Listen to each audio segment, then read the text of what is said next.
Voilà Uliez, là c'est le bâtiment des presses, là, avec tous les outils qui sont devant. Là on a le sigle, et puis là c'est le bâtiment le plus haut de l'entreprise, là. Alors ça couvre une surface de 77 hectares. 77 hectares avec 620 personnes, voilà, exactement. Ah bah nous on a été au moins jusqu'à 3600, oui, ouais. Maximum. Alors le panneau d'affichage digital là-bas, le 508 104 véhicules. Alors ça c'est le nombre de véhicules qu'on a complet assemblés à Cerizay depuis 1986. À savoir la BX, la Xantia, la XM. Après qu'est-ce qu'il y a eu la Tigra. La Tigra 106 et AX et véhicules électriques. Et voilà. Et après le nombre de toits de modules aussi. Nombre de toits de modules pour la 206cc. Là ce qu'on voit là en face, ça c'est les chaînes de peinture. Et sur la droite là c'est le bâtiment, le B8 ça s'appelle, c'est le bâtiment qui a été payé par Delta Sèvres Argent plus la communauté européenne, qui n'a jamais servi parce que ça a été mis en place pour faire des toits coupés convertibles et on n'en a jamais eu d'autres après. Et là sur la gauche, ça c'est un magasin de logistique aussi payé par la communauté européenne qui lui a servi du temps de la Tigra et de la Xantia. Là c'est les quais, là c'est là où rentrent les camions. Mais ça c'est des parcs à outils ça. Donc ça n'a jamais changé. Par contre c'est ce parking là où on arrive là-haut, ça c'était rempli de voitures ça. Voilà, là on aperçoit la cheminée de la turbine à gaz pour produire notre électricité. Et ça c'était les parcs à voitures, autrefois c'était plein de voitures. C'était rempli de voitures et c'était là qu'elles étaient prêtes pour l'expédition. Là en face de nous, là, il y a deux Simplicity là, qui sont prêtes à partir. Les deux petites blanches là. À 6419, ça c'est le nombre de voitures électriques qu'on a assemblées. C'est-à-dire AX 106, 94, 98. Ça c'est la chaîne des toits coupés convertibles, c'était là. Puis après là c'est le bâtiment des presses. Donc là c'est la statue en bronze du père Henri Uliez, le fondateur de l'entreprise, un des fondateurs parce que ils étaient plusieurs frères. Donc là c'est la tour, ce qui est derrière moi c'est la tour Uliez, la tour H avec la sigle de la roue. Et allez, vous voyez au dernier étage où il y a les rideaux blancs là, c'est le bureau du patron et son fils. Donc le père a été évincé de l'entreprise et le fils a été licencié. Donc on peut dire que c'est la fin de la culture familiale Uliez et le début des investisseurs à tout va, comme dirait l'autre, ou voilà, de la financiarisation, ça se dit ça? Ouais. Bon ok, enfin voilà.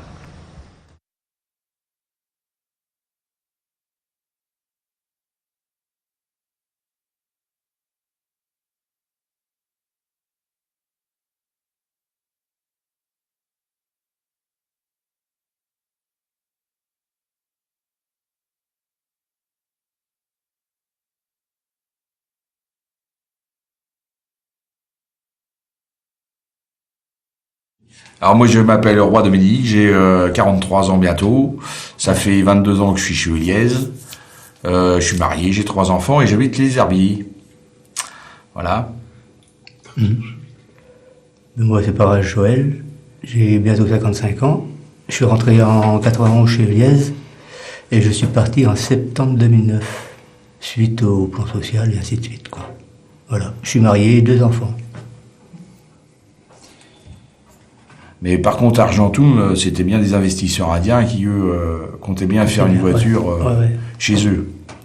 Et après, ça s'est pas fait parce qu'il n'y a pas eu les finances n'ont jamais arrivé. Et voilà. 2009, oui, BKC. Il y en avait 2 sur les tablettes. Hein. En 2009, après Argentum, donc c'était au mois de mai. Au mois de mai, ça, ils sont venus, BKC.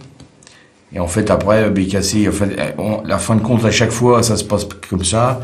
C'est que les repreneurs viennent visiter l'usine. Chacun leur tour, ils font un audit et après, il en faut un des deux qui donne un droit d'exclusivité. C'est-à-dire qu'ils font un courrier comme quoi ils sont en droit d'exclusivité. Manas, pour l'instant, il a une lettre d'exclusivité. Il a une lettre de sa banque qui lui dit qu'il y a bien l'argent sur son compte pour pouvoir remonter le capital, mais c'est tout. Actuellement, on en est toujours au même point. Les actions syndicales, là, sur les 425 postes supprimés, nous, ça a permis de... Toujours est-il que les gens qui voulaient partir en départ volontaire puissent le faire, au moins avec une prime et des indemnités correctes, je pense. Après, ça nous a permis aussi de mettre un plan de formation en route. Et ça nous a permis aussi de limiter la casse au maximum, c'est-à-dire que là, actuellement, on a quand même 220 personnes de trop et que c'est grâce à la section syndicale s'ils sont encore là, parce que sinon, ça aurait été expédié il y a longtemps. Après, c'est vrai qu'on a eu l'appui aussi politique aussi, il faut le dire aussi, parce que là, à ce niveau-là, après, sur les formations, c'est pas qu'une section syndicale qui peut faire le boulot, c'est bien l'environnement aussi qui est assez favorable quand même, il faut le dire, pour l'entreprise. La région surtout. Il y a la région, il y a région, l'État aussi. L'État un peu, oui. Nous, alors la section syndicale, elle fonctionne comme ça, c'est-à-dire qu'on a 2 permanents, on a 3 délégués syndicales, donc on a le secrétaire de CE qui est permanent, on a le délégué syndical qui est permanent, et on a la secrétaire du CE qui elle est à mi-temps. Donc en fait, on a 3 personnes là-haut toute la semaine. Le fonctionnement, il se passe comme ça, c'est-à-dire qu'on a un bureau toutes les semaines où on décide de la semaine à venir et des actions à mener. Et après, on a une réunion au moins une fois par mois de tous les élus, où on se retrouve tous ensemble, là où on peut se lâcher, on va dire ça comme ça. On se lâche sur la relation avec les collègues et tout ça, tout ce qui se passe. Alors après, suite à ça, après, on a fonctionné, nous, en se disant toujours que on avait un espoir, donc tout ce qui fait l'espoir, on le prend. Mais ça passe beaucoup par du relationnel avec l'extérieur, c'est-à-dire, faut téléphoner à l'État, faut arriver à téléphoner, il faut être en relation étroite aussi avec l'administrateur judiciaire, le tribunal. Faut se déplacer. Oui, il faut se déplacer, mais je veux dire, après, c'est plus fin que ça, c'est-à-dire, faut arriver à avoir une relation téléphonique avec eux intelligente, c'est-à-dire que comment je dirais, il faut qu'ils arrivent à vous dire des choses que vous ne possiez pas dire tout de suite, mais que ça vous aide à progresser dans les dossiers. Et jusqu'à maintenant, on a toujours fonctionné comme ça, et je pense qu'il y a une part de confiance à avoir dans la relation, même si c'est des gens avec qui on est opposé, mais c'est ça qui fait avancer les choses, parce que c'est par eux qu'on arrive à avoir de l'information, qu'on arrive à se préparer, et après aussi à faire l'information auprès des collègues. L'information auprès des collègues, elle se fait déjà, les adhérents, ils ont l'info toutes les semaines, c'est-à-dire qu'on fait un A4 comme ça toutes les semaines, et puis après on leur met des affiches, et après là, suite au plan social où il y avait plus de pression dans les ateliers, maintenant souvent suite au CE, on fait souvent une prise de parole dans les ateliers, comme ça on convoque tout le monde, on met tout le monde au même niveau d'information. Et ça nous est arrivé aussi une fois, c'était un jeudi après-midi, on a fait quand même appel à la radio Colline FM pour faire le compte-rendu de CE, comme ça on était sûr que tout le monde avait le même niveau d'information aussitôt.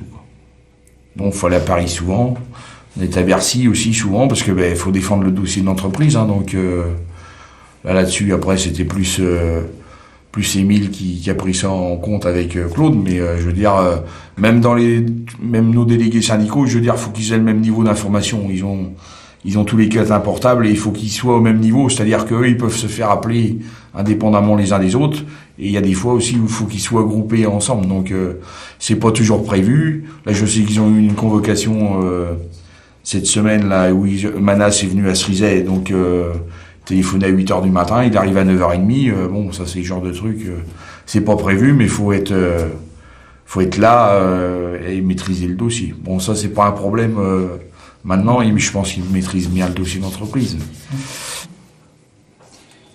C'était les gens débrouillaient par eux-mêmes, quoi. Ils voulaient des réponses à certaines questions, quoi. Alors qu'ils ont commencé à travailler, ils ont arrêté, ils sont tous rassemblés, et puis ils sont... Après, la section syndicale, Claude et tout ça ont pris la parole, quoi. Cerizay, il y avait, tout le monde y était. Moi, je pense qu'il y avait au moins 2000 personnes. Oui. Hein, Bressuire, il y avait au moins 1600, 1700 personnes à l'aise. Niort, il a fallu se battre quand même, parce que sur Niort, ça n'a pas été évident. Pas évident, non. Cette journée-là, je pense que là, il y a eu une prise de parole un peu décisive en disant, vous venez à Niort, parce que à Niort, c'était à la sortie du tribunal de commerce, donc il fallait montrer qu'on était là. Donc voilà, c'est pour ça qu'on avait mobilisé largement.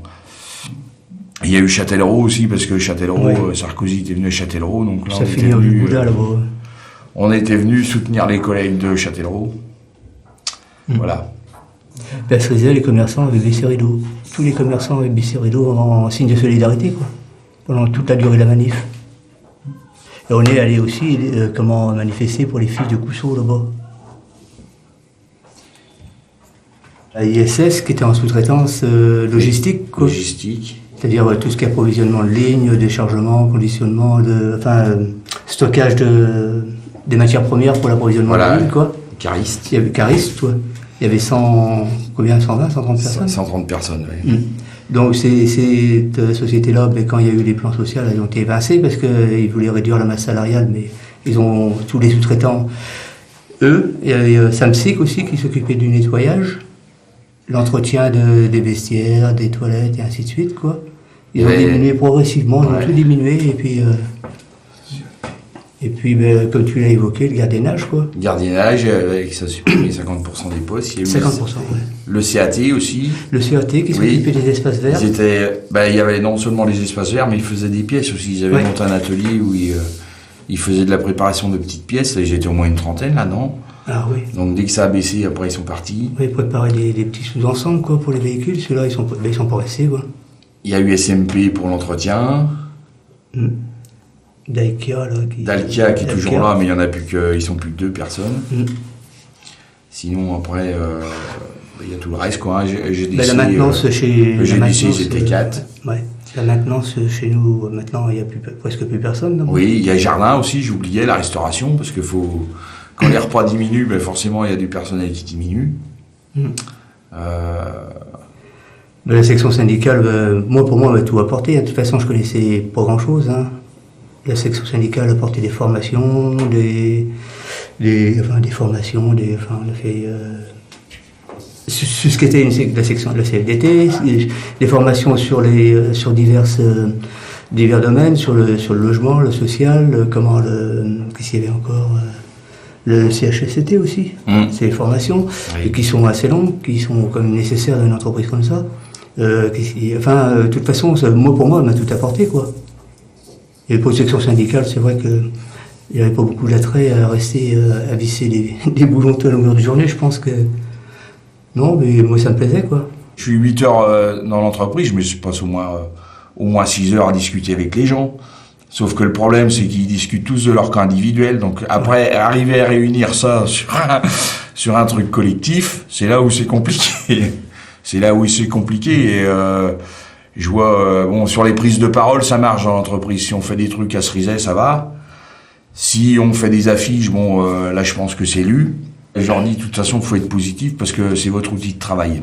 Donc, il faut défendre votre outil de travail.